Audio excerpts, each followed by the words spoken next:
സുഹൃത്തുക്കളെ, എൻ്റെ നിങ്ങളെയൊക്കെ ജീവിതത്തിൽ നമ്മളെയൊക്കെ ജീവിതത്തിൽ കോമൺ ആയിട്ട് വരുന്ന ഒരു സംഗതിയാണ് കടം എന്ന് പറയുന്നത്. പലപ്പോഴും നമ്മൾ പ്രതീക്ഷിക്കാതെ ആയിരിക്കും കടം നമ്മളുടെ ജീവിതത്തിലേക്ക് കടന്നു വരിക. കടം വന്നു കഴിഞ്ഞാൽ തീർച്ചയായിട്ടും നമ്മളുടെ ജീവിതത്തിൻ്റെ എല്ലാവിധമായ ബാലൻസും തെറ്റുന്നതാണ്. അപ്പം എങ്ങനെ നമുക്ക് ഈ കടത്തിൽ നിന്ന് രക്ഷപ്പെടാം, അല്ലെങ്കിൽ കടം വരാതെ എങ്ങനെ നമ്മളുടെ ലൈഫ് സ്റ്റൈൽ മെയിൻ ചെയ്ത് മുമ്പോട്ട് പോകാം എന്നതിനെ പറ്റിയിട്ടാണ് നമ്മൾ ഇന്നത്തെ വീഡിയോയിൽ ഡിസ്കസ് ചെയ്യുന്നത്.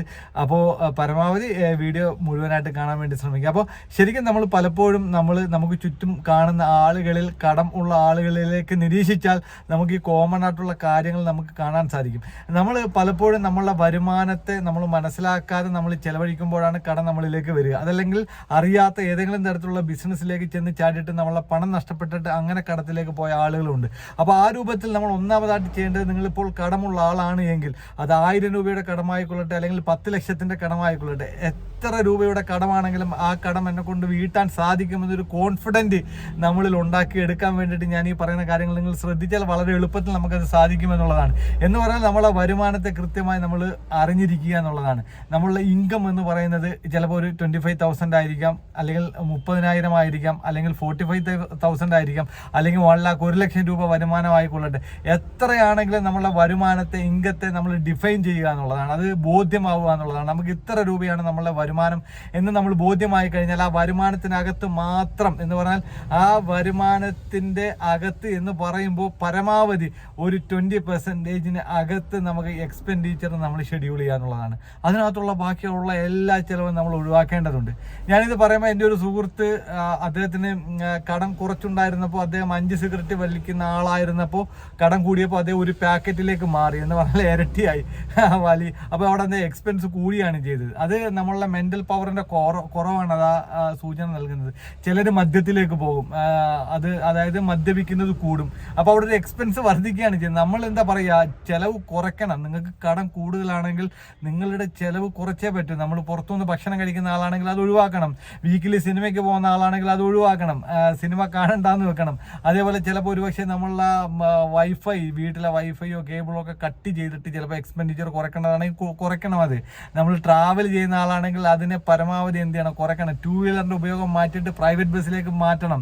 എന്ന് പറഞ്ഞാൽ നമുക്ക് എവിടെയൊക്കെ നമ്മൾ എക്സ്പെൻഡിച്ചർ കുറയ്ക്കാമോ അവിടെയൊക്കെ കുറച്ചുകൊണ്ട് നമ്മളുടെ വരുമാനത്തിന് 20%, 1 ലക്ഷം രൂപ വരുമാനം ഉള്ള ഒരാളാണെന്നുണ്ടെങ്കിൽ അതിനകത്തേക്ക് നമ്മൾ ചെലവിനെ ഒരു എന്താ പറയുക, നമുക്കൊരു 20%, എല്ലാ അടവുകളും കഴിഞ്ഞ് ഒരു 20% കടം വീട്ടാൻ വേണ്ടി മാറ്റുന്ന തരത്തിലേക്ക് അത് റീഷെഡ്യൂൾ ചെയ്യുക എന്നുള്ളതാണ് ഒന്നാമതായിട്ട് നമ്മൾ ചെയ്യേണ്ടത്.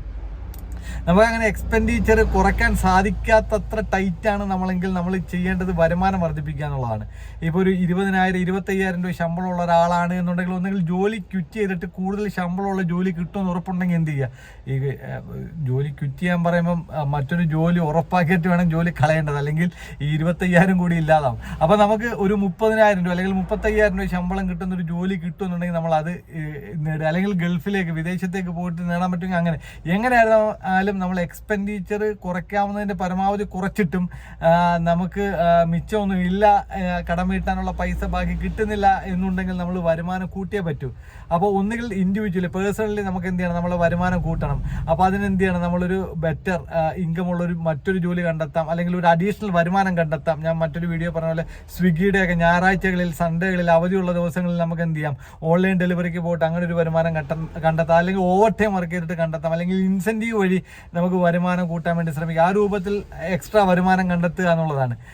അതല്ല എന്നുണ്ടെങ്കിൽ നമുക്ക് അങ്ങനെ വരുമാനം കൂട്ടാൻ സാധിക്കാത്ത കണ്ടീഷനിലുള്ള ജോലിയാണ് നമുക്കുള്ളത് എങ്കിൽ നമ്മളെ ലൈഫ് പാർട്ട്ണർക്ക്, വീട്ടിലുള്ള മറ്റാർക്കെങ്കിലും കൂടി ഒരു ജോലി കണ്ടെത്തി കൊടുത്തിട്ട് ആ ഇൻകം കൂടി നമ്മളെ എക്സ്പെൻഡിച്ചറിനെ കവർ ചെയ്യാൻ വേണ്ടി യൂസ് ചെയ്യുന്ന രീതിയിലേക്ക് മാറ്റുക എന്നുള്ളത്. അപ്പോൾ ഈ രൂപത്തിൽ 2 കാര്യങ്ങൾ ഞാനിപ്പോൾ പറഞ്ഞു. ഒന്നെന്ത് ചെയ്യുക, നമ്മളെ എക്സ്പെൻസിനെ പരമാവധി എവിടെയൊക്കെ കട്ട് ചെയ്യാൻ പറ്റുമോ അവിടെയെല്ലാം കുറച്ചുകൊണ്ട് എക്സ്പെൻസിനെ കുറയ്ക്കുക. 2 ഇൻകത്തെ, വരുമാനത്തെ വർദ്ധിപ്പിക്കുക എന്നുള്ളതാണ്.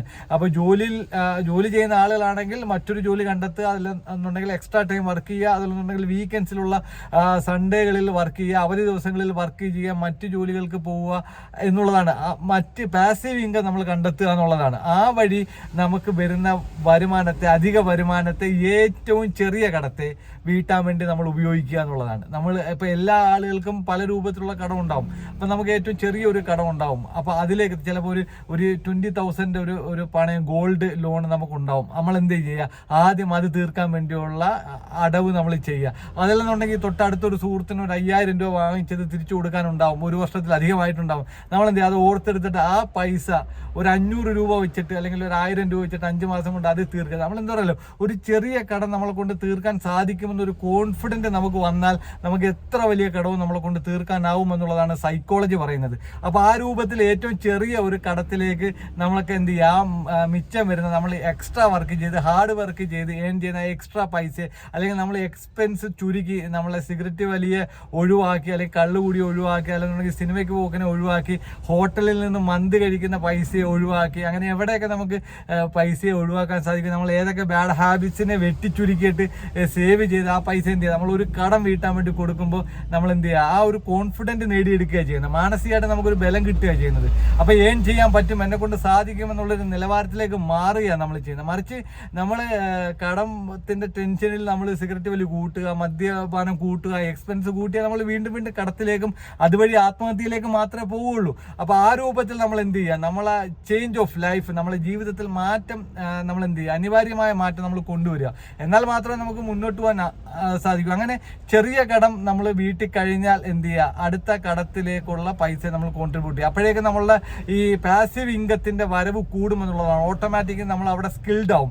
നമ്മൾ ഇപ്പോൾ ചിലപ്പം നമ്മൾ കണ്ടെത്തിയ എക്സ്ട്രാ വരുമാനം നേടാൻ കണ്ടെത്തിയ ഒരു മേഖലയിൽ നമ്മൾ എന്ത് ചെയ്യും, എക്സ്പെർട്ടായി കഴിയുമ്പോൾ അവിടെയുള്ള വരുമാനം കൂടും. സ്വാഭാവികമാണത്. നമ്മൾ ഹാർഡ് വർക്ക് ചെയ്യുമ്പോൾ സ്വാഭാവികമായിട്ട് നമ്മളിലേക്ക് വരുന്ന ഇൻകം വർദ്ധിക്കുമെന്നുള്ളതാണ് നമുക്ക് പൊതുവേ കാണാൻ സാധിക്കുന്നത്. അതുപോലെ നമ്മൾ ഏതൊരു കാര്യത്തിന് വേണ്ടി ആത്മാർത്ഥമായി ഇറങ്ങിത്തിരിക്കുന്നു, അത് നമുക്ക് എന്ത് ചെയ്യും, വളരെ എളുപ്പമായിട്ട് നമുക്ക് മാറും നമ്മൾ ഹാർഡ് വർക്ക് ചെയ്യുകയാണെങ്കിൽ. ആ രൂപത്തിൽ നമ്മൾ എന്ത് ചെയ്യുക, നമ്മൾ ഇൻകം വർദ്ധിച്ച് വരുന്നതിനനുസരിച്ചിട്ട് അടുത്ത കടത്തിലേക്ക് ഇത് കൊണ്ടുപോകും. അതോടൊപ്പം തന്നെ മറ്റൊരു എക്സ്പെൻസ് കൂടി നമ്മൾ കുറയ്ക്കാൻ വേണ്ടി ശ്രമിക്കുക. സ്വാഭാവികമായിട്ട് നമ്മളൊരു ഹാബിറ്റ് ഒഴിവാക്കി കഴിയുമ്പോൾ മറ്റൊരു ഹാബിറ്റ് ഇതിനെ കൂടി ഒഴിവാക്കാനുള്ളൊരു മാനസിക ബലം നമുക്ക് കിട്ടും എന്നുള്ളതാണ്. അത് എൻ്റെ ജീവിതത്തിൽ നിന്ന് ഞാൻ അനുഭവിച്ചൊരു സംഗതിയാണ്. ഞാൻ പല കാര്യങ്ങളും ഞാൻ അങ്ങനെ ഒഴിവാക്കി കൺട്രോൾ ചെയ്തിട്ട് പിന്നെ എക്സ്പെൻസ് പരമാവധി എവിടെയൊക്കെ കുറയ്ക്കാൻ പറ്റും അവിടെയൊക്കെ കുറച്ചിട്ട് ഞാൻ സേവ് ചെയ്തിട്ടുള്ള ഒരാളെന്നുള്ള നിലയ്ക്കാണ് ഞാൻ നിങ്ങളുമായിട്ട് കമ്മ്യൂണിക്കേറ്റ് ചെയ്യുന്നത്. ആ രൂപത്തിൽ നമുക്ക് എന്ത് ചെയ്യാൻ പറ്റും, നമ്മളെ മറ്റൊരു എക്സ്പെൻസിനെ എവിടെയെങ്കിലും കട്ട് ചെയ്യാൻ പറ്റുന്നുണ്ടെങ്കിൽ അത് എന്ത് ചെയ്യാൻ പറ്റണം, നമുക്ക് കട്ട് ചെയ്യാൻ പറ്റണം. പിന്നീട് നമുക്കിത് ആഡ് ചെയ്യാം. എപ്പോഴെന്ന് വെച്ചാൽ നമ്മളെ കടമൊക്കെ ഒരു സ്റ്റേബിളായി നമ്മളെ കൊണ്ട് വീട്ടാൻ കഴിയും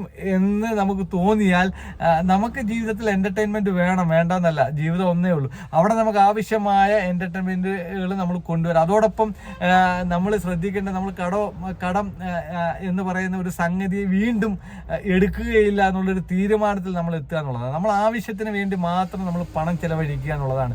നമുക്ക് ആവശ്യമുള്ളത് മാത്രം നമ്മൾ വാങ്ങുക എന്നുള്ളതാണ്. നമ്മളെ വീട്ടിൽ അത്യാവശ്യമുള്ള കാര്യങ്ങൾക്ക് വേണ്ടി മാത്രം പണം ചെലവഴിക്കുക എന്നുള്ളതാണ്.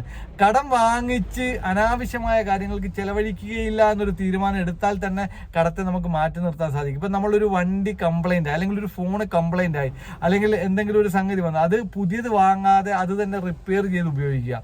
നമ്മൾ വാഹനം പുതിയത് വാങ്ങാതെ പഴയത് തന്നെ റിപ്പയർ ചെയ്ത് ഉപയോഗിക്കുക. അതല്ലെന്നുണ്ടെങ്കിൽ പുതിയ വീട് വെക്കാതെ റെന്റിന് താമസിക്കുക. നമുക്ക് ഒരു 10,000 രൂപ ഉണ്ടെങ്കിൽ നമുക്ക് വാടകയ്ക്ക് വീട് വെക്കാം. നമ്മളൊരു 35 ലക്ഷം രൂപ കടക്കാരനാവുന്നതിനും നല്ലത് 10,000 രൂപയ്ക്ക് വാടകയ്ക്ക് താമസിക്കുന്നതാണ് എന്ന് തീരുമാനിച്ചാൽ തന്നെ നമ്മളുടെ പകുതി പ്രശ്നം മാറും. അപ്പോൾ ആ രൂപത്തിൽ നമുക്ക് എല്ലാത്തിനും നമുക്ക് എന്തുണ്ട്, ഓൾട്ടർനേറ്റീവ് ഉണ്ട്, അത് യൂസ് ചെയ്യുക എന്നുള്ളതാണ്. അപ്പോൾ ആ രൂപത്തിൽ നമ്മൾ എന്ത് ചെയ്യുക, നമ്മളെ പരമാവധി ഇനി ജീവിതത്തിൽ കടം വരികയില്ല എന്നൊരു തീരുമാനത്തിൽ നമ്മൾ എന്ത് ചെയ്യുക, മുന്നോട്ട് പോയാൽ നമുക്ക് കടമില്ലാതെ തന്നെ ജീവിക്കാം. അപ്പോൾ ആ രൂപത്തിൽ നമ്മൾ എന്ത് ചെയ്യുക, നമ്മളെ ഒരു കൃത്യമായ ഒരു ഡിസിപ്ലിൻ, ഫിനാൻഷ്യൽ ഡിസിപ്ലിൻ കൊണ്ടുവരിക എന്നുള്ളതാണ് നമ്മൾ ചെയ്യേണ്ടത്. അപ്പോൾ അങ്ങനെയൊക്കെ നമുക്ക് ഇൻകം വന്നു തുടങ്ങുമ്പോൾ നമ്മൾ എന്ത് ചെയ്യുക, മറ്റുള്ളവരെ കൂടി പരിഗണിക്കുക. ചാരിറ്റി എന്ന് പറയുന്ന സംഗതിയുണ്ട്. നമുക്ക് കിട്ടുന്നതിൽ നിന്നും ഒരു നിശ്ചിത തുക, ഒരു എത്ര ചെറിയ തുക ആയിക്കൊള്ളട്ടെ, ഒരു 10 രൂപ ആയിക്കൊള്ളട്ടെ, മാസത്തിൽ ഒരു 10 രൂപ ഒരു ദരിദ്രന്, ഒരു പാവപ്പെട്ടവന്, അല്ലെങ്കിൽ കടം കൊണ്ട് വലയുന്ന ഒരാൾക്ക് നമ്മളെ കൊണ്ട് കൊടുക്കാൻ സാധിച്ചാൽ, ആ രൂപത്തിൽ നമ്മൾ എന്ത് ചെയ്യുക, കടത്തിൽ നിന്ന് മുക്തമായാൽ നമ്മൾ എന്ത് ചെയ്യുക, കടം മാറിയതിന് ശേഷം മാത്രം ആ രൂപത്തിൽ കൂടി ചിന്തിക്കുന്ന ആളായിട്ട് മാറിയാൽ അത് നമുക്ക് നല്ല രീതിയിലൊരു ഗുണം, ഒരു വെൽത്ത്, നമുക്ക് നല്ലതുപോലൊരു വെൽത്ത് നമുക്ക് നൽകും എന്നതാണ് എൻ്റെ ജീവിതാനുഭവത്തിൽ നിന്നും നിങ്ങളോട് പറയാനുള്ളത്. അപ്പോൾ മറ്റൊരു വീഡിയോയുമായി കണ്ടുമുട്ടുന്നത് വരെ ബൈ.